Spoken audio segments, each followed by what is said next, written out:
Le Maroc s'impose 3-0 contre la Tanzanie et se qualifie pour la Coupe du Monde U17. Salam à tous et je suis très heureux de vous retrouver pour une nouvelle vidéo et vous l'avez compris, on va aujourd'hui faire le débrief de cette rencontre entre le Maroc et la Tanzanie, un match de cette CAN U17 que bien évidemment nos Lionceaux ont remporté avec une belle victoire, un match qui était difficile au début.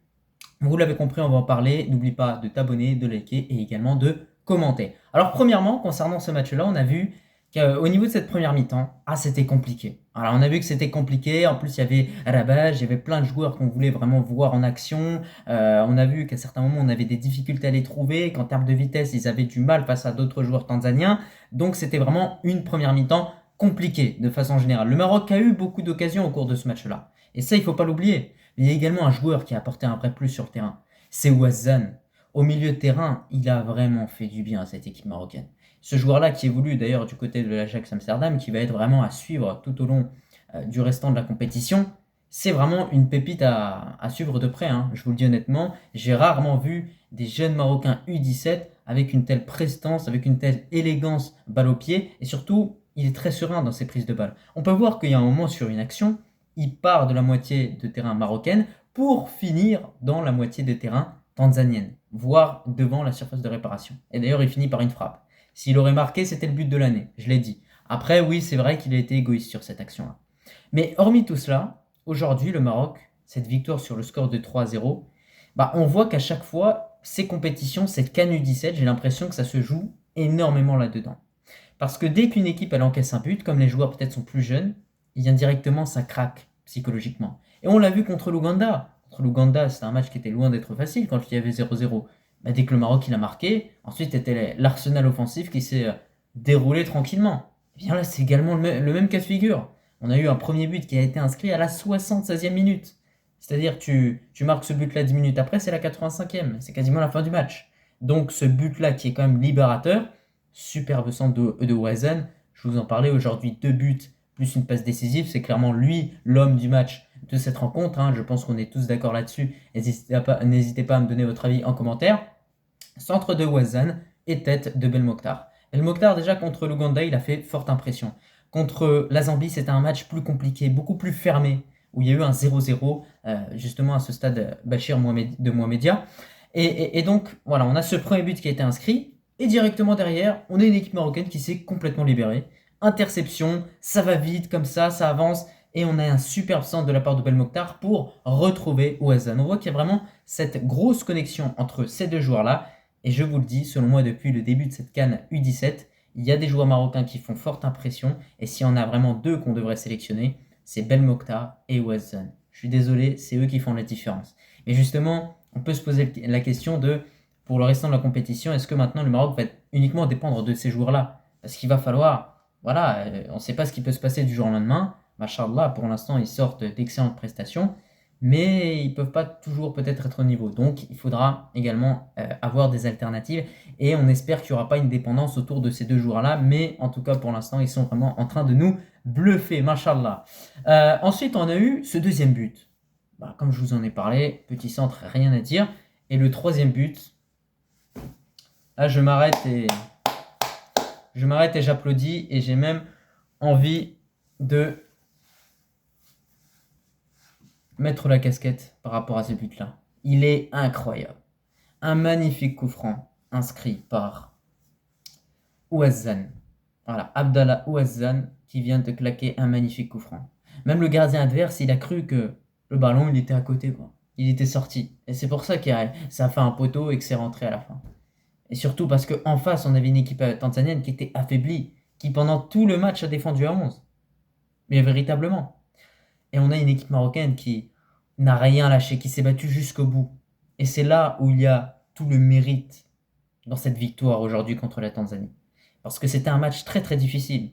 Moi, je m'attendais à un match facile, parce que j'ai vu cette équipe tanzanienne perdre contre l'Ouganda 3-0. Cette même équipe de l'Ouganda que le Maroc a battu 5-0. Au final, c'était un match difficile. Donc aujourd'hui, il n'y a pas de match facile en Afrique. Peu importe la catégorie. Et je vous le dis, il y a quelques années, c'était pas du tout comme ça. C'était beaucoup plus simple. Mais là, on voit que là, le football africain, il est en train vraiment de franchir un palier. Et c'est là où ça devient intéressant. Donc voilà, il y a des joueurs, On a été un petit peu déçus, on reste un petit peu sur notre faim, comme Ibrahim Rabash, qu'on n'a pas beaucoup pu voir hein, au cours de ce match. On a vu peu de choses. Il y a également un buteur, j'ai oublié son nom, mais lors de la première action de ce match, il a eu une superbe occasion. Il a failli mettre un top but aussi. On voit qu'il passe entre tout le monde et slalom, mais dans la finition, c'est là où ça pêche. Et justement, hein, on y arrive. Hein, plus les joueurs souvent sont jeunes, plus en termes de finition devant les buts, ils n'ont pas encore acquis la maturité totale pour vraiment bien finir une action. Et c'est pour ça que c'est des compétitions qui se jouent parfois sur des détails et qui au cours des prochains matchs vont se jouer pour des détails. Mais sinon, entre autres, je vous parle de tout ça. Yus coup franc, le Maroc s'impose 3-0 à la fin. Vous savez c'est quoi la bonne nouvelle en vérité? C'est que le Maroc est qualifié pour la Coupe du Monde U17 quand même. On a déjà été qualifié pour la dernière édition qui était dans un pays en Asie, je crois bien. Et là, on est de nouveau qualifié pour cette Coupe du Monde U17. Et ça fait plaisir parce qu'on se dit qu'il va y avoir de nouveau une compétition pour préparer ces jeunes joueurs. Parce que voilà, il va falloir qu'il y ait un certain travail de génération en génération qui va devoir être effectué. Et ces joueurs-là que vous voyez, c'est des joueurs voilà, qui dans 10 ans, voire moins, peut-être joueront dans notre équipe nationale, en équipe nationale A. Donc c'est pour ça qu'il faut miser sur ces joueurs-là. Et bien évidemment pas prendre ces compétitions pour des petites compétitions, pas du tout. C'est une CAN U17 à domicile au Maroc, à domicile. Donc on a des bons joueurs, on a des cracks, par-ci par-là, qu'on est en train de découvrir petit à petit. Et l'ambition, c'est bien évidemment d'aller au bout dans cette compétition, Inch'Allah, bien évidemment. Donc en tout cas, n'hésitez pas de votre côté à me dire un petit peu ce que vous avez pensé de cette rencontre. Mais au niveau de ce bilan, on a une victoire contre l'Ouganda 5-0, un match nul 0-0 contre la Zambie et une victoire contre la Tanzanie. Et là, vous allez logiquement le remarquer directement si vous analysez bien la situation. On est sur une situation où on a 3 matchs, 3 clean sheets. 3 matchs où le Maroc n'a pas encaissé de but. Bravo aux défenseurs, bravo aux milieux de terrain qui font un excellent travail.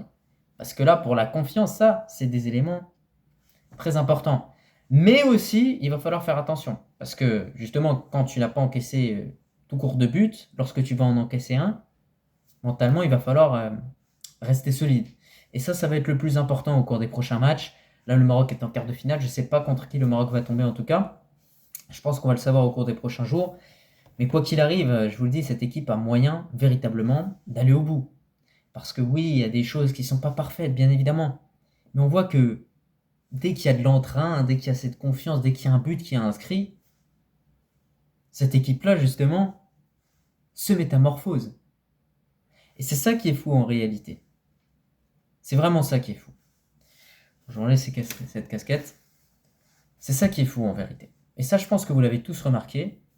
Et c'est pour ça qu'aujourd'hui, je tenais absolument, justement, à effectuer cette vidéo sur cette équipe-là, marocaine, qui, voilà, hein, on va la suivre pendant les prochains matchs. Moi, j'ai regardé tout le match aujourd'hui, mais sur les dernières 25 minutes, 15 minutes, quand le Maroc poussait vraiment, même sur la deuxième mi-temps, qui a été bien meilleure, hein, on a vu plus d'impact, on en a vu plus d'envie, on a vu plus d'attaques vers l'avant. On s'est régalé, je suis désolé au bout d'un moment, il faut être honnête. Donc voilà, en tout cas, c'était un plaisir de vous faire cette petite vidéo. J'espère qu'elle t'a plu. Je te remercie si tu l'as regardée dans son entièreté. Et on n'oublie pas, Allah, Al-Watan, Al-Malik.